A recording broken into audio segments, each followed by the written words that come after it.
I'm happy to report that after 6 days on the ventilator, the doctors looked at my vitals and other indicators and thought it was worth giving a shot to extubating me, which is the process of removing a patient from a ventilator.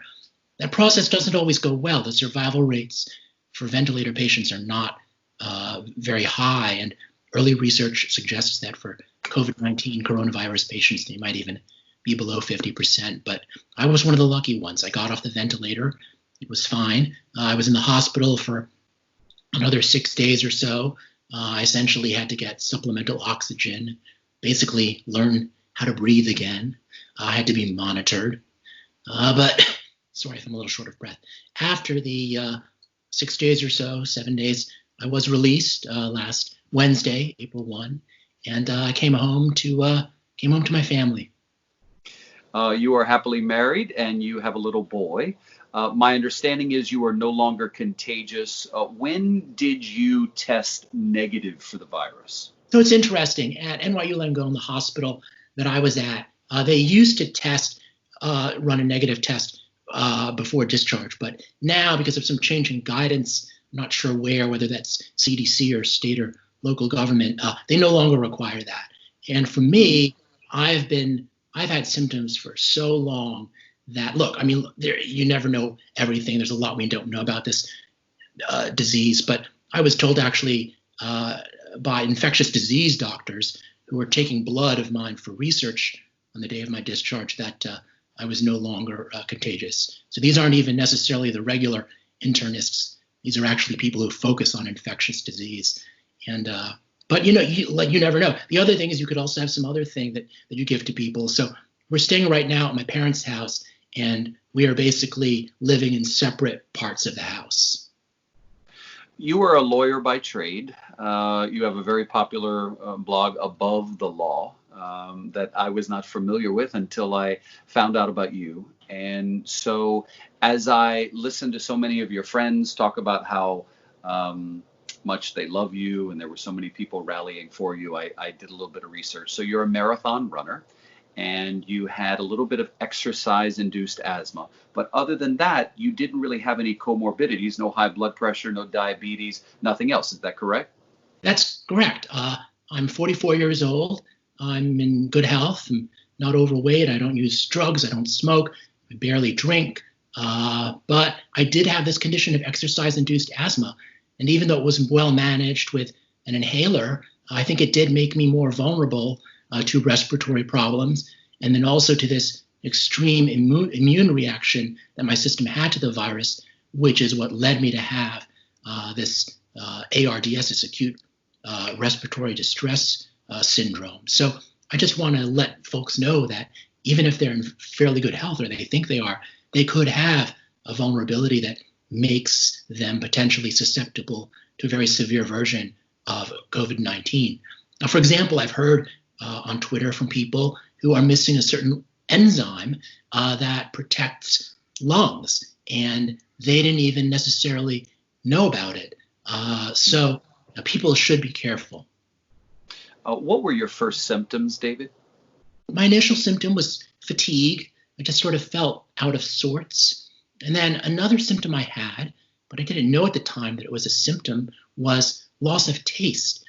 We went out to one of our favorite restaurants, and I thought, wow, the kitchen is producing really bland food tonight. But I think it turned out I had that symptom. So you went into the hospital. What brought you to the hospital? So I had low-level symptoms for the first week of the illness, fever, chills. I mean, it was still terrible, but it wasn't worth anything. It wasn't worth going to the hospital. A week in, I went to the hospital because I was having a hard time breathing. That's what took me to the hospital, difficulty breathing. So you went to the hospital, you get admitted. How long between your admitting and when you go into the ICU on a ventilator? So one thing I should mention is I went to the emergency room the first time, and I couldn't get a coronavirus test at that time because the protocols were very strict. I hadn't traveled to any country where there was an outbreak. I hadn't interacted with any known carrier. they gave me a cold flu test that first day, and it came back negative, meaning that the common strains of cold or flu were not causing what I had. So when I came back the next day, they were able to give me the test A, because they were admitting me, and B, because I'd had a negative cold flu test, which can be cited as a factor in favor of getting a COVID-19 test. But anyway, I was in the hospital for about 5 days or so before my condition worsened to the point where I had to be ventilated. You were ventilated, and I can see even right now the shortness of breath, and I want to touch on the symptoms that continue, or if you will, the things that you continue to struggle with. But you're on a ventilator, and from what your husband Zach told me, you did well on the ventilator to the point where the doctors and nurses called Zach and said, we think he can breathe on his own, and it's time to let him fly on his own. It's time to see whether he can fly on his own. And the alternative would have been putting a trach in you, because my understanding is that when you have a tube that long down somebody's throat, it can start to cause some injury to the throat. So it was like, we need to trach him, or we need to let him fly on his own. And you were okay on your own. Yes, that's right. So you come off the ventilator, you go back into the room. My understanding from Zach is that you had 4 questions. Number 1 was, how are you? Because Zach had developed symptoms, though he wasn't tested. He had developed symptoms and never needed hospitalization for everybody watching. So Zach is doing okay. I think the second question was something to the effect of, are you safe? He said, I'm at my parents' house. And then you said, did you bring my bag? And as Zach explained it to me, you had asked for some books. And at some point, Zach said he asked the doctors, can I bring the book bag? And they were like, yeah, no, that's not a good idea. Don't bring the book bag. And so Zach told that story because it seemed to him as though your memory, though you had no memory while you were on the ventilator, obviously, because you were unconscious, your memory seemed to pick up where it left off, because you remembered that conversation of, hey, bring me my books. And then that was it. Exactly. For me, it was as if the 6 days on the ventilator hadn't happened. And to this day, I don't really have any memory of those 6 days. I've since read that some ventilator patients have terrible nightmares, hallucinations, even almost like a form of PTSD. I'm lucky. I don't remember anything from the ventilator. And when I came off the ventilator, I just went back to talking about what we had been talking about before I went on it almost a week earlier, which was, where are those books? Right after the ventilator, I was still, I believe, in the ICU, or I at least still had a private room. That was where I spent the first few days. But after a few days, as I got better, then they moved me to a room that I shared with other patients. They really save it makes sense, I guess. They save the best accommodations for the patients in the worst shape. And once I was no longer in the worst shape, they put me in a room that could accommodate up to 3 other people. Although it wasn't always full. For what we read about all of the hospitals struggling, and I know NYU Langone went from basically nothing to 7 floors of COVID patients. There were still some nights where there was an empty bed or 2 in our room of 4. Although our room of 4, I think, might have been converted from what normally room for 2. I did receive that combination of hydroxychloroquine and azithromycin, an antimalarial and an antibiotic. It was in pill form. I don't know what effect it had. I don't think my doctors really do, because I received a couple of other things too. I received an antiviral called Kaletra.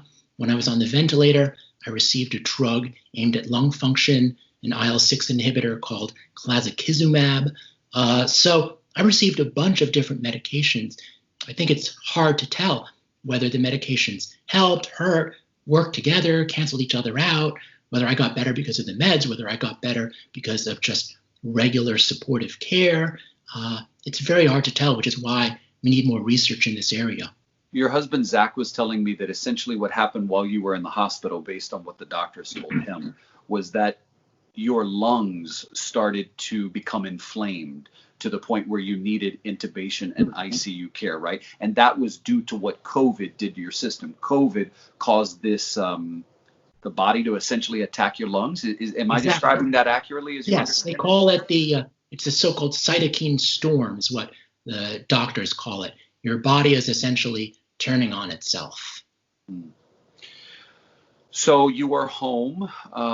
Tell me what it's like. I mean, I'm trying to talk more for you based on what Zach told me because I know you're so short of breath. How much are you able to walk?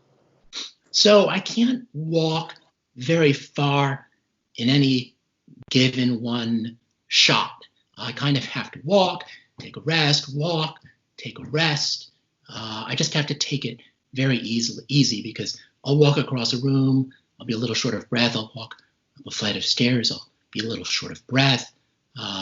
So I have my little step tracker or mileage tracker in my phone, and my phone is pretty much always with me. And before this, I tried to get each day at least 3.5 miles, and I would usually go over that. And today, if I get half a mile, that's a good day. Hmm. Your appetite is voracious, I'm hearing. Your attitude is good. Just a final thought to everybody who may be watching, what you want them to know. I guess my main message would be that COVID-19 is very serious and has to be taken seriously. For some people, like my husband, it might just be like the flu, but for a certain not insignificant minority, it could be like it was for me, a near-death experience. So we really need to focus on this. And again, for everybody watching, David is not overweight. He ran 2 marathons. He's a healthy eater. He's in his 40s. He doesn't sort of fit the label of what we were told, which is older people are at the greatest risk, the youngest folks not as much. So, David Latt, I thank you, and you came so close to this not being a happy outcome, and it's just a joy to see you smiling and out of the hospital. So congratulations and thank you. Thank you for having me, David. You're welcome. Good luck to you, David.